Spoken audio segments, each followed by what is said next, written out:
Good morning, Chai Bracha. Good morning, Michael. Good morning, everybody, and welcome to a special edition of Running Around Jerusalem. We are on location in Modi'in to follow in the footsteps of the Maccabees with a special guest, yoga instructor, ultra runner, Chai Bracha. Thank you for having me. So excited. And thanks for joining us this morning. Thanks you guys for joining us today.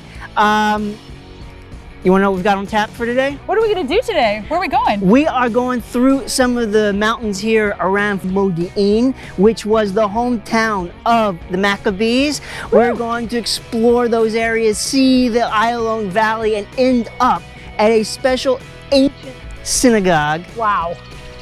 Which is perhaps the place where the whole Chanukah story begins. Wow, what a special Chanukah run. All right, you ready to get going? I'm ready, let's go. Come run with us. Let's go. Beautiful morning in the hills around Modi'in to go for a run. Thank you, Chai Bracha, for joining me. Thanks for inviting me. Why are we running in Modi'in? Well, because tonight starts the holiday of Chanukah. Yes! And if we want to get a sense of what Chanukah is all about, we gotta go to the place where the whole story is gonna start, which is in Modi'in, because this happens to be the hometown of the Chanukah heroes, the Maccabees. Wow, I did not know that. So I have a feeling that along this run, there's gonna be a lot of things that people didn't normally know about Chanukah that they're gonna learn. So let's start with this. When you were a kid growing up in Detroit, okay? Yes. What was Chanukah about? Oh, Chanukah was about lighting the menorah, 8 days of presents. What were you celebrating? Of Judah Maccabee beating the Greeks. And why do you light the menorah?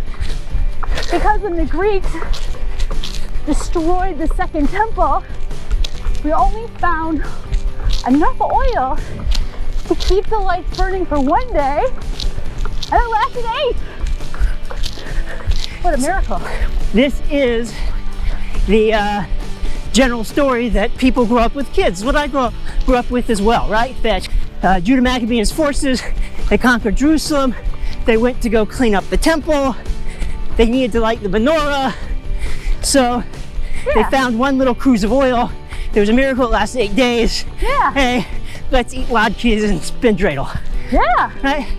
So I think what we'll see today, there's a much deeper level to the whole Chanukah story. Oh, I can't wait to find out. And if y'all don't hear it in my breath, we are climbing up along the ridge here. Chai Bracha is probably in a little bit better shape than I am. No. So you don't hear her breathing quite as hard. Oh, I'm breathing.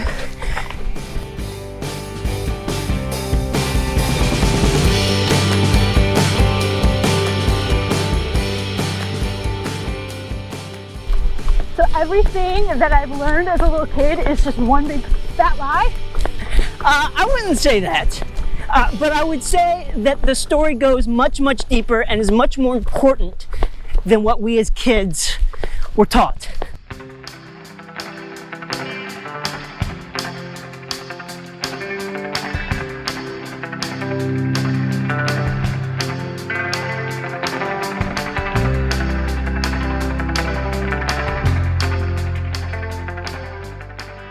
Oh man, as we are coming over this ridge, take a look at this. Isn't this beautiful? Wow, what a view.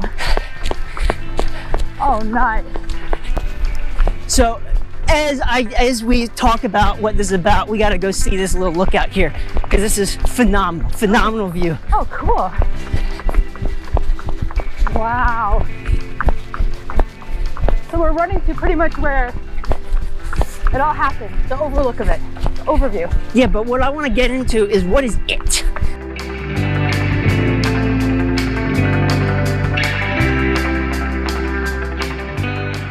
If we're looking over right now at this massive giant valley, what is a good open valley good for? Other than growing things? Battles. Oh, for battles, wow. And while we were taught about the miracle, the oil, with this ancient sources, when they talk about the story of Chanukah, they don't mention the miracle oil. They talk about the victory of the Maccabean forces over their enemies. The name of that lookout was Cypress Hill. Isn't there a band called Cypress Hill? I've never heard of it, but I'm sure it does exist. Any particular songs that you like from them? I like the whole album. It's good to run to. Oh, okay. Check it out. Check it out, guys. Cypress Hill.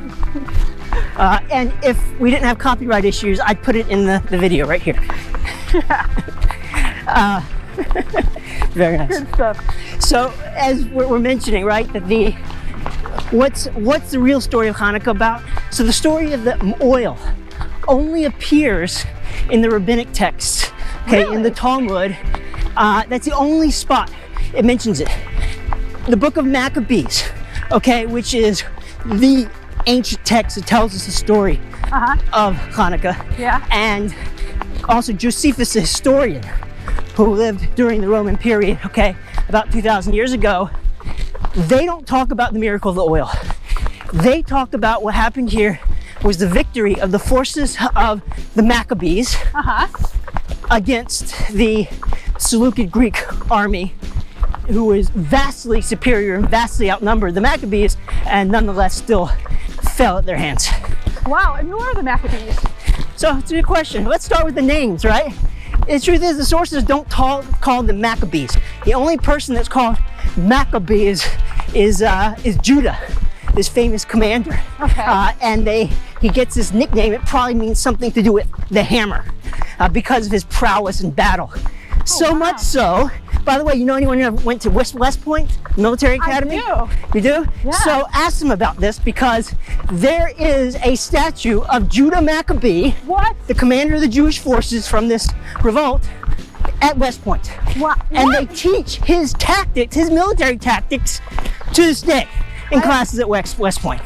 I've never heard that there's a big idol of Judah Maccabee at West Point. A big idol of Judah Maccabee at West Point, yeah. That's something. Very ironic, right? Yes. Especially when we unfold the story of Chanukah as we go. Exactly. I like that. What about Winston Churchill? You got any family or friends that love Winston Churchill? I think my dad is a big fan of Winston Churchill. I watched The Crown. So he's gonna love this piece.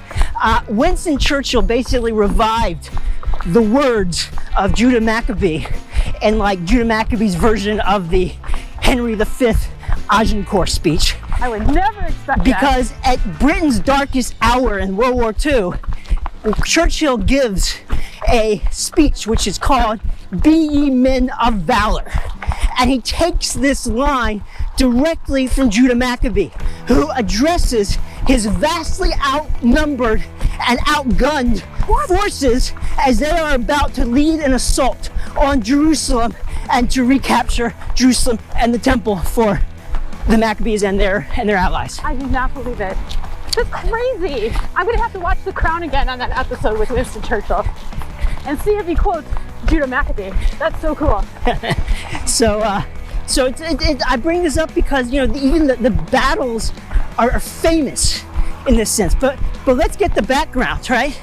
You mentioned when you talked about the story of Chanukah, Yeah. that who were the Jews fighting? They were fighting these Greeks. So what do you mean by these Greeks? Yeah. Really, okay, we have to understand, we need to go back 150 years before the Chanukah story. Now, the Chanukah story, to give you guys some perspective, takes place in 167 BCE. That's a long time 150 ago. years earlier, Yeah. Alexander the Great conquers this area, and really, he conquers much of the known world. And everywhere he goes, he spreads what's called Hellenistic culture. Ah, okay.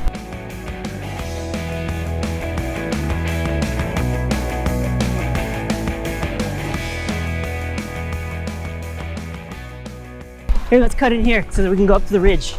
Oh, fun. Secret little entrance.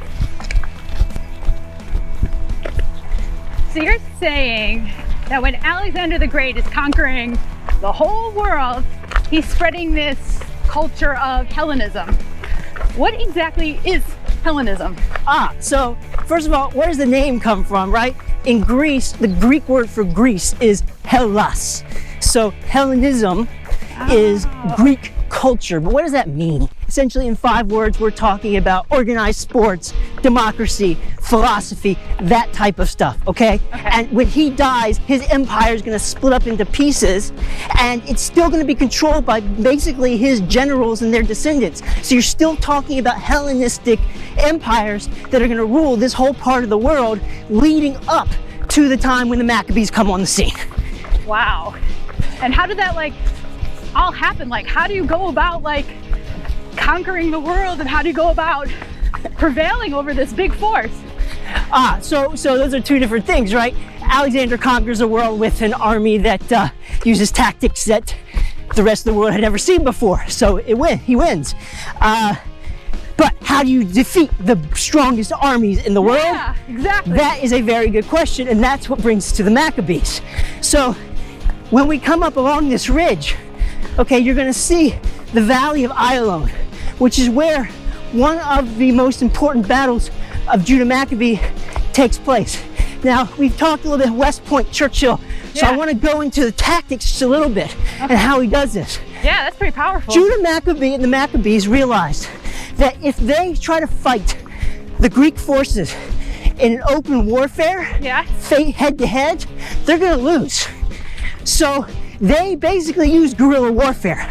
Really? However, what happens is that the Greek forces are on the move, and they find out where Judah's camps are. Okay. And they want to go surprise him and attack him at his camp. Judah gets word because of his spies. Wow. And so they leave their camp, but they leave the fires burning so that the Greek army thinks that they're still there. And they sneak through the night towards the Greek camp. Wow. As they're making their way towards the Greek camp, the Greeks also get word, and they send their main force into the valley, basically to cut off Judah.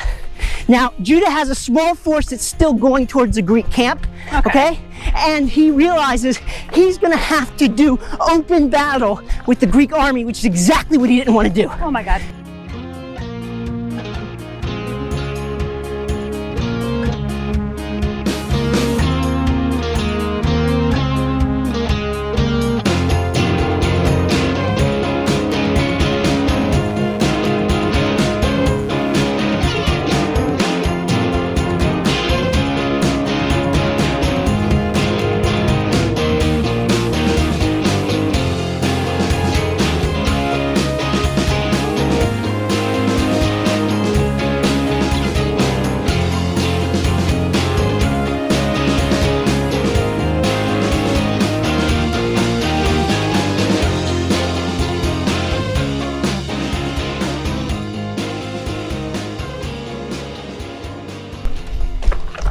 So Judah Maccabee divides his forces, so he comes at the Greek army from basically all different sides. Whoa. And they're not expecting this because nobody fights this way. Whoa. And as a result, there's panic and the army is routed. This battle is called the Battle of Emmaus because there's an ancient town of Emmaus, which Christians will know because it's one of the places that Jesus appeared to his disciples. Oh, wow. Okay? But that's happening further up in this valley here. Oh, cool. And look at this, all below you, Ayalon Valley. Beautiful place. Also happens to be, by the way, just to go a little tangent, this valley is where you have another famous battle with Joshua, where he makes the sun stand still, according to the Bible. Really? Yeah.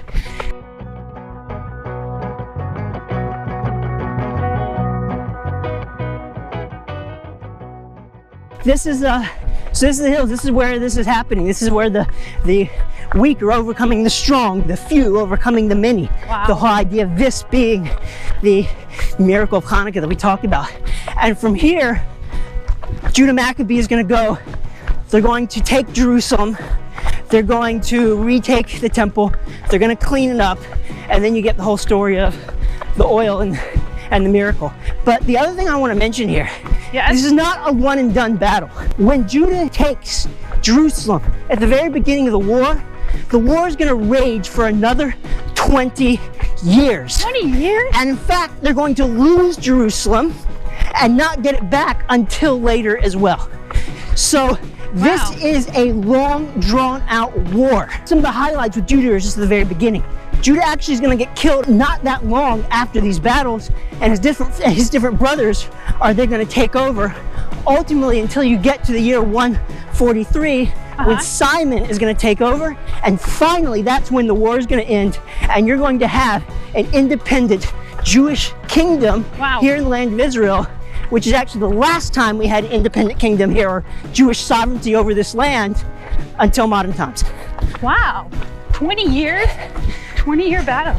Right, they don't teach you that in Sunday school, huh? They don't. I thought it was just like, one day, boom, done. Yay, we won.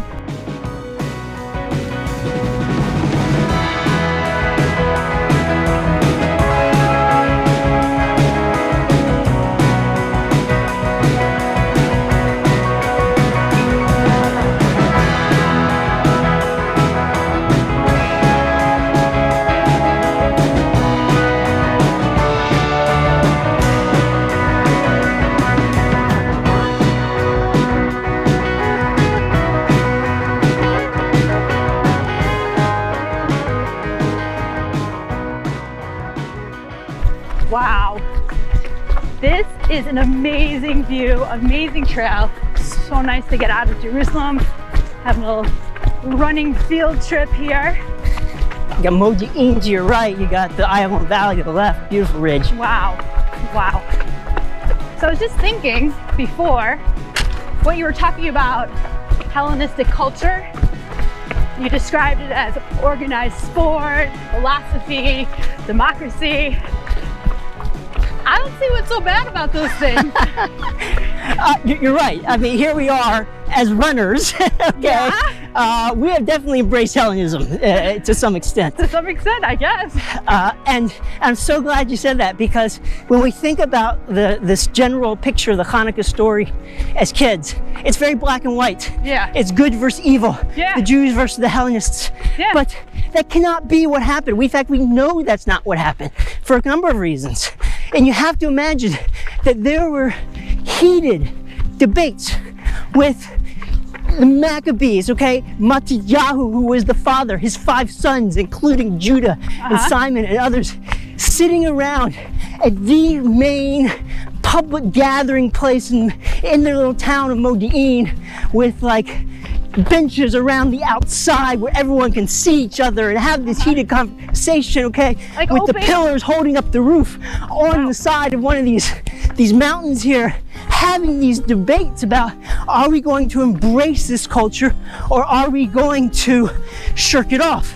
And why did they have to make this choice? This is another really important point we have to go into. Yeah. Is that when Alexander the Great spread Hellenism, Yeah. it wasn't by force. Okay. Okay? When he brought it here, it was enticing. It said you can choose this, and many people did. In fact, the book of Maccabees and also Josephus, the historian, they tell us that Jews were running towards the Hellenism. So much so that they even would have surgeries to reverse their circumcisions. What? So that they could do the sports in the nude and not feel ashamed about it. Okay, that's very interesting and brings a whole different perspective. So Jews were embracing this. At the beginning, none of this was forced Okay. until we get to the time of Antiochus IV, who is the villain in the Chanukah story. Okay. He is the king of the Seleucid Empire, okay? And he is going to, the first time, change the name of the ballgame. But he is going to issue these decrees that say Hellenism is no longer a choice, it is mandatory.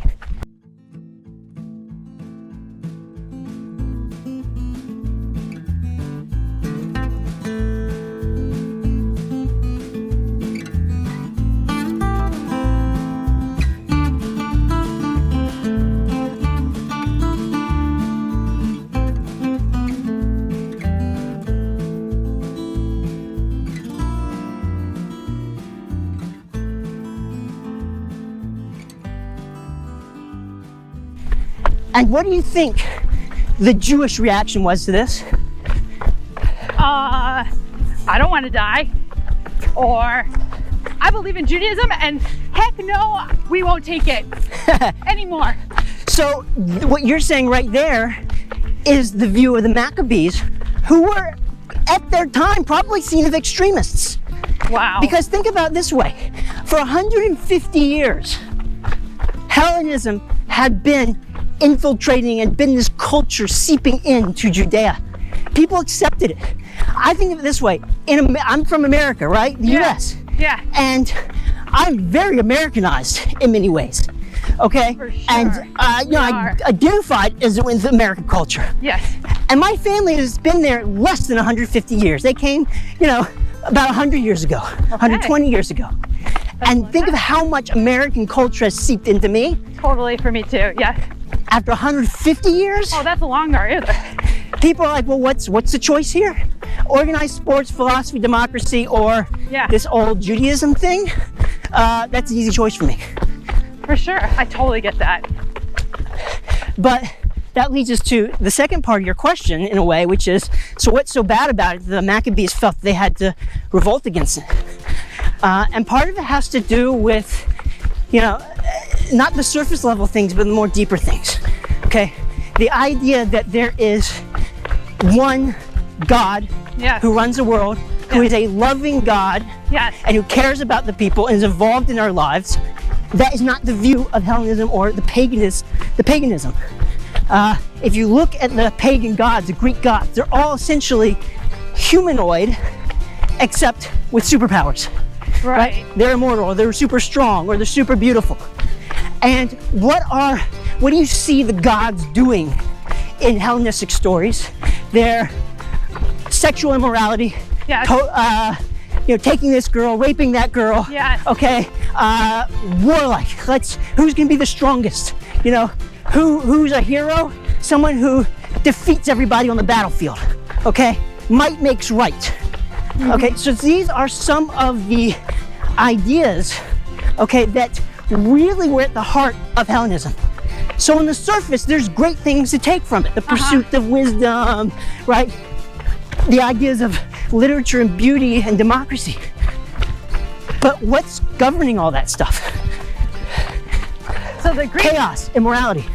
so the Greeks pretty much used this sense of belonging of organized sport and democracy and philosophy as a way to get the Jews to denounce their practices.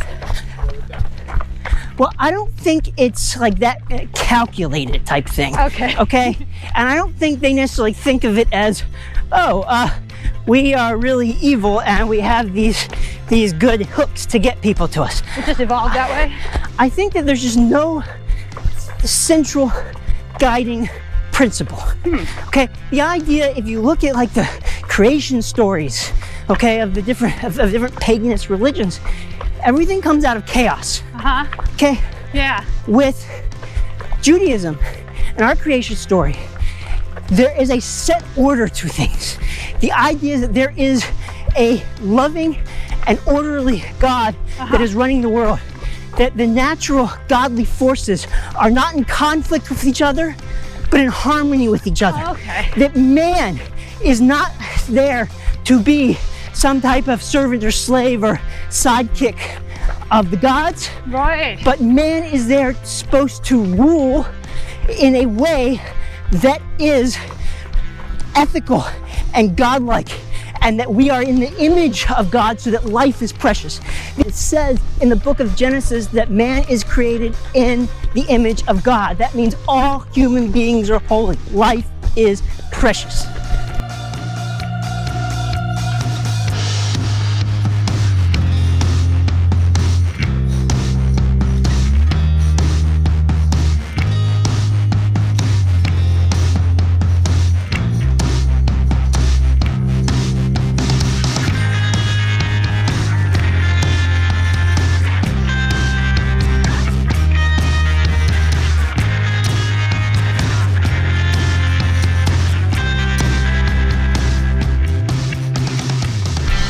Deep.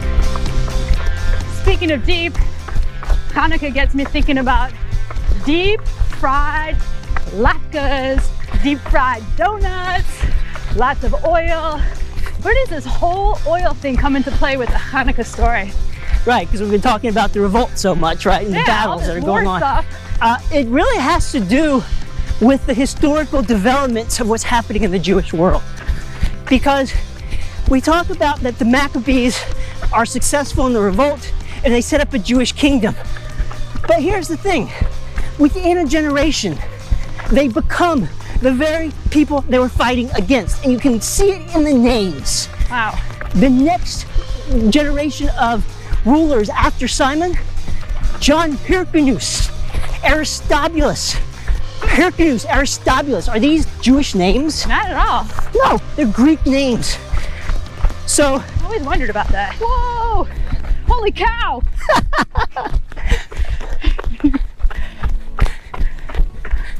Hey guys. Wow, they're beautiful. In less than 100 years, you're going to have a dispute between two brothers for the throne. And who are they going to bring in order to solve the dispute? The Romans. What? Who are essentially the ones who are the continuationers of Hellenistic culture, if that's even a word. It is. Okay. And they're going to come in and they're going to say, okay, you want us to solve who rules? We now rule. And by the year 63 BCE, less than about 100 years after the beginning of the Maccabean revolt, Judea is once again under foreign rule, and Hellenistic culture again is going to be what controls. It's going to be the new norm. Again. So what's the whole point of the victory with Judah Maccabee and the whole battle and all this 20-year battle that the Romans take over? So this is exactly the reason that the story of the miracle and the lights is what is going to be focused on now. Before the end of the Asmoneans, and actually really even before the destruction of the temple, Chanukah is not necessarily celebrating what we do with the miracle of the oil. Chanukah is celebrating the victory of monotheism over paganism. Oh, wow. Because if you think about the historical context of the revolt, there's only one place in the entire world where monotheism rules. Everywhere else is Hellenism, paganism. So what happens if Judah Maccabee and his forces lose? No more monotheism. On the doorpost of every Jew is a mezuzah, and inside that mezuzah is the verses from Shema Yisrael. What's it saying? That God is one. Oh, wow. Right? This whole concept gone. What does that mean for the other monotheistic religions that are going to come up after Judaism, like Christianity and Islam? Who knows? But you definitely wouldn't have the same context that led to their births had the Chanukah revolt not happened.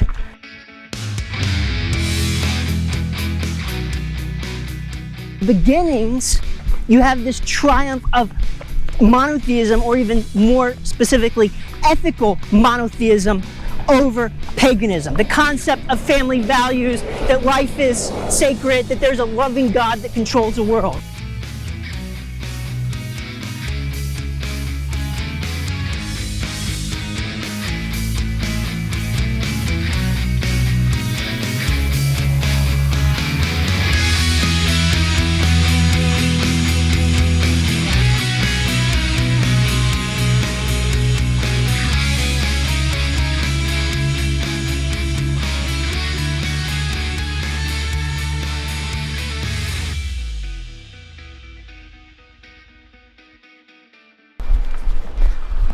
So when the Romans are brought in and they take over, the Jewish nation is not really under threat anymore, okay? Judaism is an allowed religion in Rome. So the very things that the Maccabees fought for are not really as relevant. Instead, it's a new type of threat, because once the temple is destroyed, which happens relatively early on in the Roman rule of things, then the Jews are facing a bigger challenge. What's that? That we are going to have to figure out how to survive in the diaspora, essentially. How to survive without a temple and in a very long and dark exile. And to this point, that the rabbis are going to grasp on to one aspect of the Chanukah story that was never upheld in the past, and that's the miracle, the idea of the light over darkness, the idea that one small little cruse of oil that is supposed to only last for one day lasts well beyond what is ever supposed to last. And you think about the metaphor between the Jewish people, right? We're going out into the big wide world, that we're small people, that we shouldn't exist. The historian Arnold Toynbee talks about, has this whole theory about nations, about how they rise and they fall, and empires rise and fall, and everything fits into his theory except for the Jews. He says the Jews shouldn't exist, but they survive. So the next thing we have to figure is, how does that light survive? That's the message the rabbis want to try to figure out for us and leave us with Chanukah when the whole historical situation of us changes. Wow, that's so inspiring, especially during uncertain times. But I got one more piece of it for you. Oh yeah. Okay?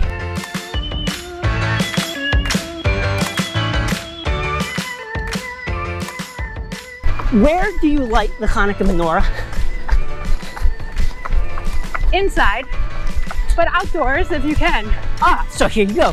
In America, we always lit it, in the house, maybe in a window, okay? Yeah, in the window, so everyone can see. But in Israel, where do a lot of people light it? Outside, next to the doorway. They have these little glass boxes, right, where they're able to light it outside. Never saw that till I came to Israel. Well, the actual Jewish law of it is that you're supposed to light it on the outside. It mentions it in the Jewish text, the ancient Jewish text, that it's supposed to be lit in your doorway on the left side of the doorway, okay? So in a way, you're supposed to have the menorah, the Chanukah menorah, on one side of your doorway, which is the entranceway to your house. And on the other side, the right side, is where you have the mezuzah that proclaims the oneness of God, right? So these two flank the entrance. I didn't know that. To a Jewish home, and that is going to ultimately be, right, the two symbols of what is going to keep us alive throughout the centuries. Is the idea of remembering that there is one God, that there's ethical monotheism, these values that we have to remember. And not the ultimate temple that we have, because if we think about it, the menorah is really an object that was essential in the temple, okay, is the one that we build inside of our homes. It's in every single home that ultimately Judaism is going to be preserved. And how come in America we did it inside though? Because until there was a modern state of Israel, okay, Jews did not feel comfortable doing it on the outside because it was a threat. They could be in danger. So we just never got away from that in America and other places. So interesting.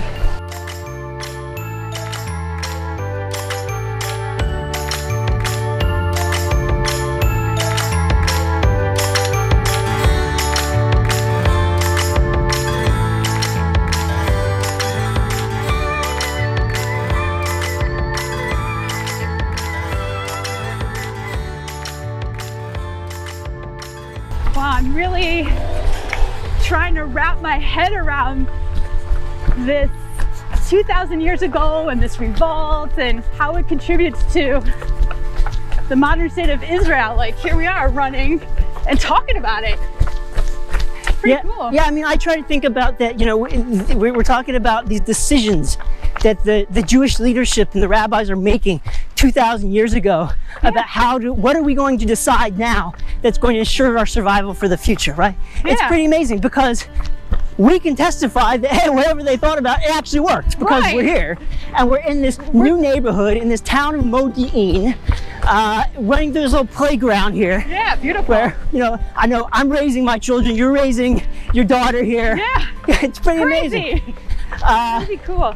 And we get to come back. I actually have a little bit of a surprise for you here at the end. Ooh, we're almost at the end of our route, about a 5K run. We're actually coming back to where it all happened. We think about these discussions, and if you remember, we talked earlier about the discussions the Maccabees must have had amongst each other, amongst the other people in the town, about whether or not to revolt. Do we stand up against Hellenism against the Greeks here, or do we just join them? And where is it that they probably had this discussion? So the central public building that would have been in a Jewish town would have been the synagogue. Wow. And a synagogue, before the destruction of the Second Temple, did not serve the same function that synagogues today serve. It was not necessarily a place of public prayer. It was a place of learning Torah, of discussions, of gatherings. That's what essentially a synagogue was. About 10 years ago, they're digging on the side of this hill that we're running up right now. Oh, wow. And they find a number of different things that lead us to believe that we have an ancient Jewish village here. They find a mikveh, which is a Jewish ritual bath. Yeah. They find a number of houses and even a wine press. Wow. And they find a public building. And remember, we described how you got benches along the outside. Yeah. People can sit there, see each other, probably some type of mosaic floor. Yeah. Wow. We're going to see that.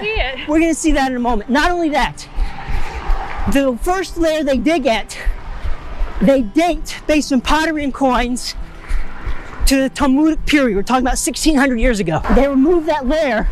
Yeah. Underneath, there's actually an earlier public building layer. Also, a synagogue. That's so cool.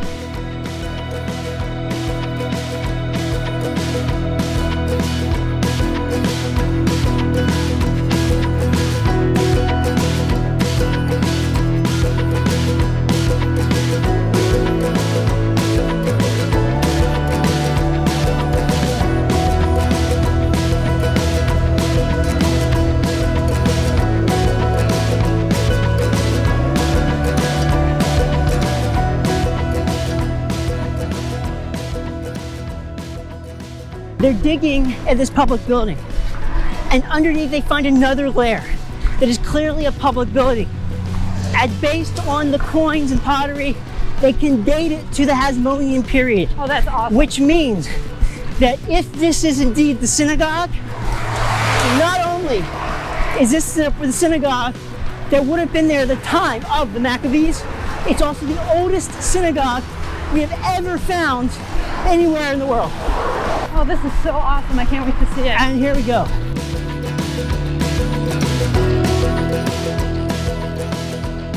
So what we're coming up to now, in other words, is the oldest synagogue we've ever found anywhere in the world. Wow, no way. Back to the time of the Maccabees. Oh, You can imagine when we talked about where they're having discussion, see them sitting on the benches around here, having this heated discussion.